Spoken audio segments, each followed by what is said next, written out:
1 year ago today, I became inactive, deactivated, ghosted all of my social media platforms. And in this video, we're gonna talk about 7 reasons why you may need to also. Number 1, the comparisons. The comparisons for me got just out of hand, and it wasn't comparing myself to other people in, what I thought blatant ways of, I want to look like them, I want my hair to be like this. It definitely wasn't that. It was more subconscious in that I was definitely comparing my lifestyle to other people. This person is, things I want to do, like travel. This person is traveling all the time, or this person is at a certain point in their career where I'm not. And I definitely spent a lot of time, just sitting there, honestly just being envious of people who most often I didn't even know, right? I didn't know these people, period. And I'm comparing my real life, the good, the bad, the ugly, to someone else's highlight reel. So if you are a person that, is having a tough time with the comparisons to what you see on social media, number 1 reason you might need to just do a detox. Number 2, and I'm looking over here because I got notes. Number 2, which is kind of like an extension of number 1, I became hypercritical of myself in the way that I didn't even know what was happening. I started to even just posting a video on YouTube or posting certain things on social media, Instagram, Facebook, I would spend 30 minutes looking at a picture of myself. And I'm not a person that's super tech savvy or good with the edit. So the picture I took was the picture that was being posted, outside of making it maybe a little lighter, brighter for lighting. So I would sit there for forever just trying to build up the courage to post a picture on social media. I cannot count how many selfies I took that are just in my phone that were never posted. I would pull it up, do a caption, and it would never see the light of day because I would sit there and just tear myself completely down. And it wasn't something that I've never considered myself, and people who know me, I never consider myself a person with low self-esteem. I think I'm pretty. I have fun. It was so subconscious. And, I've been on social media for 10 years, like most people, 10 plus years at this point. Since I've been in high school, I'm 30 years old now. So 10 plus years. I didn't even see it happening, right? I have said, I want to post this, I want to do that, or, I want to go out for this job, I want to do this. A lot of it started to be just unbearable in that I could not do certain things without thinking about, what are people going to like this? Will I get over 100 likes? And if I don't, what's going to happen? And how will people receive this? Or, can I say this? Or what? It just got out of hand. And I knew it was time for me to just literally unplug because it was messing with my head at that point. So if you are a person that is literally just beating yourself up, tearing yourself down, and can't even post certain things on the platform without overthinking it, posting and refreshing to see how many likes you got every 30 seconds, it's time to go. Number 3, the anxiety and the stress. Again, thinking about everything we just talked about, we all live life. We all have, life is happening. We just went through COVID, still going through it. We're going into year 3. We have stresses of real life.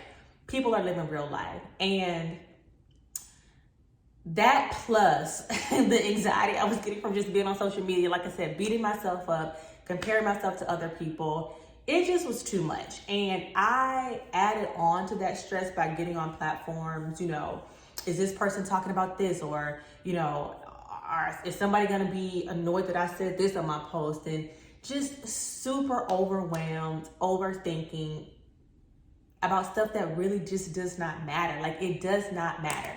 It doesn't matter how many likes you get on a picture. None of that has anything to do I mean, it just doesn't matter. So if you're a person that already is dealing with a lot of stress, a lot of anxiety that comes with real life, for me, I had to decide, and through, everything that I was going through, something had to give, right? Like something got to give. And I decided that thing was social media for me at that point. I needed to get back to me. I needed to create balance. I needed to get in alignment. I needed to pray. I needed to focus. I needed to be closer to God. And I knew that I could not do that in the way that I was living. I knew I couldn't do it being on social media. I knew I couldn't do it with the distractions. So I had to let that go. And I did. Number 4, fear of missing out. We talk about FOMO so much. And one of the things that I can say that I am top 3 most proud of in this process is like completely losing the fear of missing out. I don't care. Before being on social media, I would be looking at people's stories. I would, see certain events, like work events, social events, whatever. Y'all, like events for people, famous people that I would never even be around in the first place, right? And I'm like, dang, I wish I could go to that. Dang, like they having fun. Like, man, for people I know, like, dang, like they ain't think to invite me. That's messed up. All of that. And now I've gotten to the point where I could hear about something happening and I am not moved, right? One of the things was just realizing and coming to terms with like the fact that I have learned to get just out of my own head, right? Like I gotta recognize people got their own stuff going on. Ain't nobody, as far as I know, sitting around thinking about like me and I'm they're out having drinks and kikiing and slapping 5 with their friends, and it's like, I don't want to invite Coco, right? Like even if they are, it shouldn't matter to me. Like I should be able to enjoy my day, enjoy my time, enjoy my friends, enjoying the activities that I'm a part of, and the people who didn't, do want to hang out, do want to kick it. Enjoy that. Like I'm still doing all of these things, and here I am sitting here thinking about, well, dang, this person didn't invite me to whatever event. Like it was a gut check to be like, girl, knock it off. Like you're fine. You didn't need to be there. Whatever. Like move on. So that to me was one of the biggest things for whatever reason that I'm so happy that I was able to shake. Like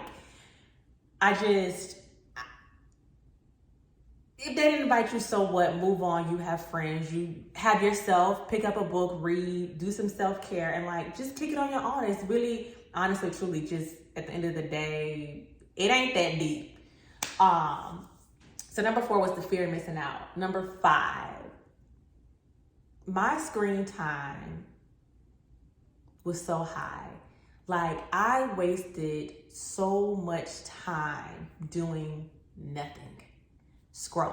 Just scrolling. Like I wasted so much time on my phone, literally for hours, just scrolling on Instagram, scrolling on Facebook. And I would get up after I've been sitting there for an hour and a half, doing nothing, and literally feel the time passing. Like, dang, I can't believe I just did that for an hour and a half.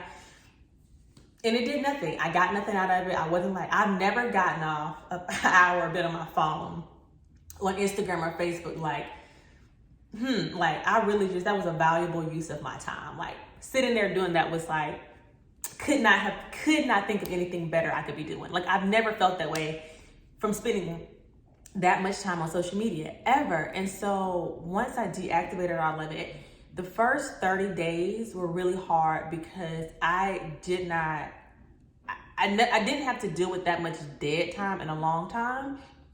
And so I started doing other things. I started reading, got some audiobooks, like I said, praying, kind of just working on myself a little bit, but like filling that time with other things. But I had to be so conscious about it because I didn't realize beforehand how much time I was actually wasting, right? Like when I was bored, I would literally pick up my phone without thinking about it and just click on Instagram.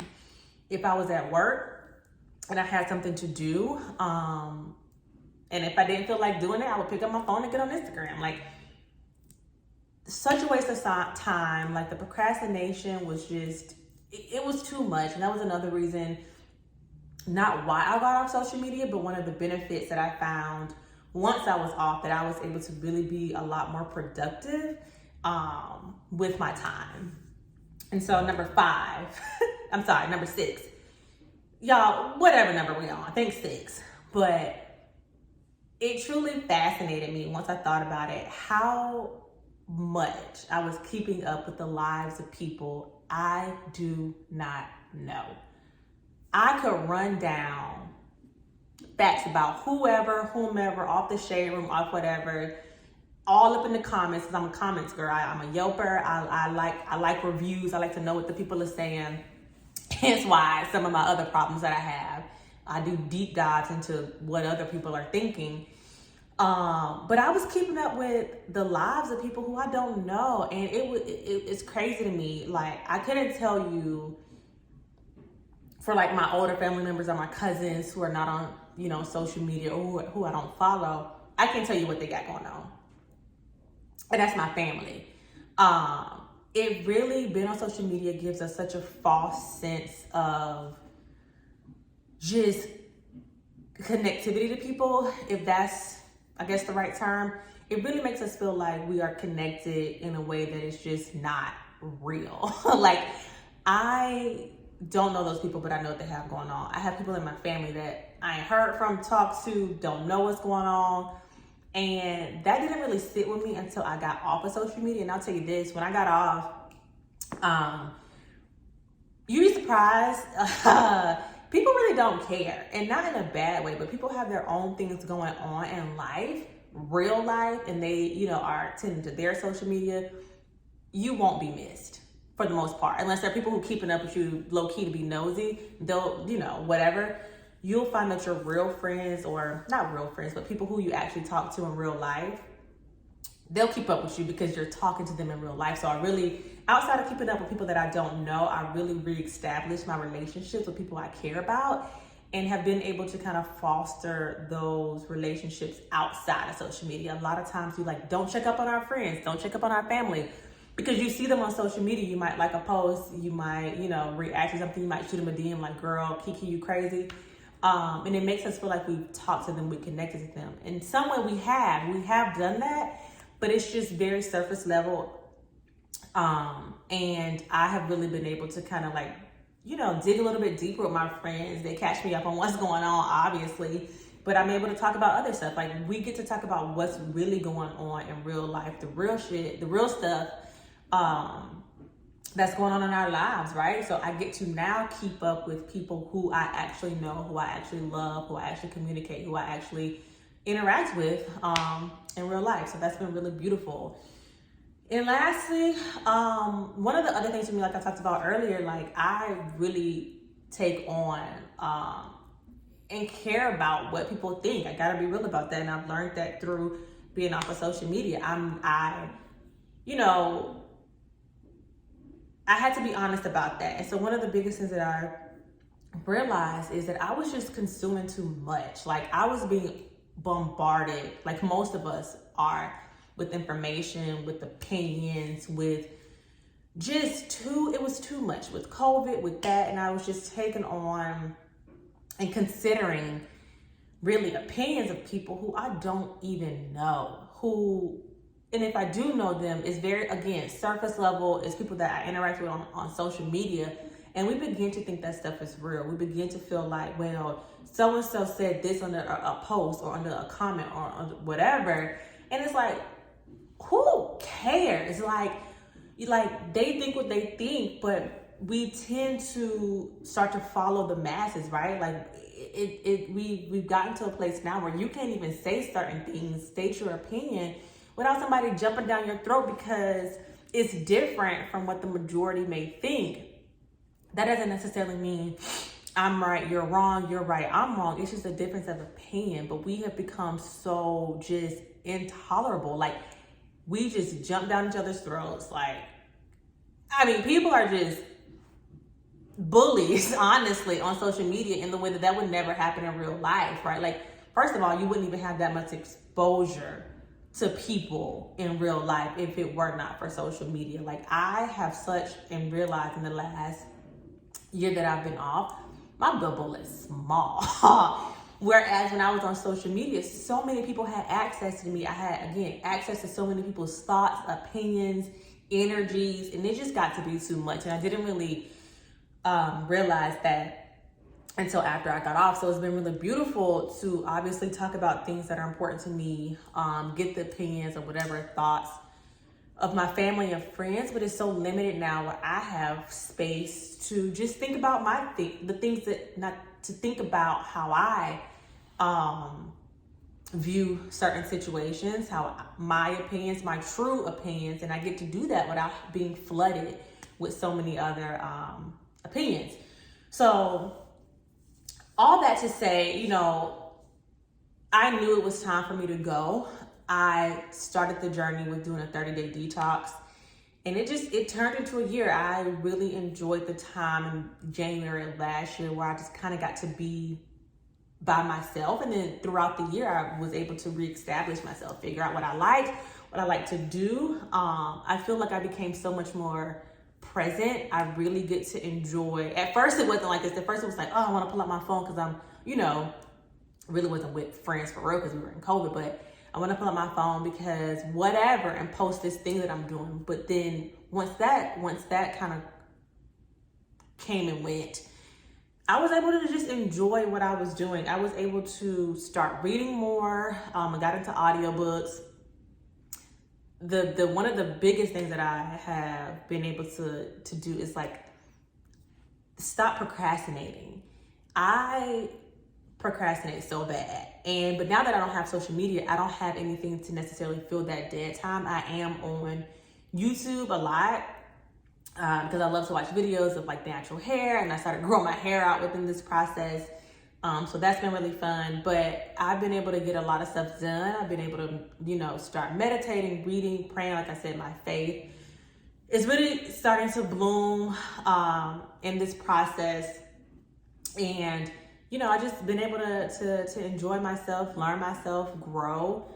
And I think that if any of this stuff resonates with you all, well, I think everybody should take some time off, even if it's 30 days. But if it's time for you to get off, and if you're watching this video, you probably looked this up. So definitely consider it. Consider 21 days, 30 days, see how you feel, and just get back to you. So thanks for watching. Bye.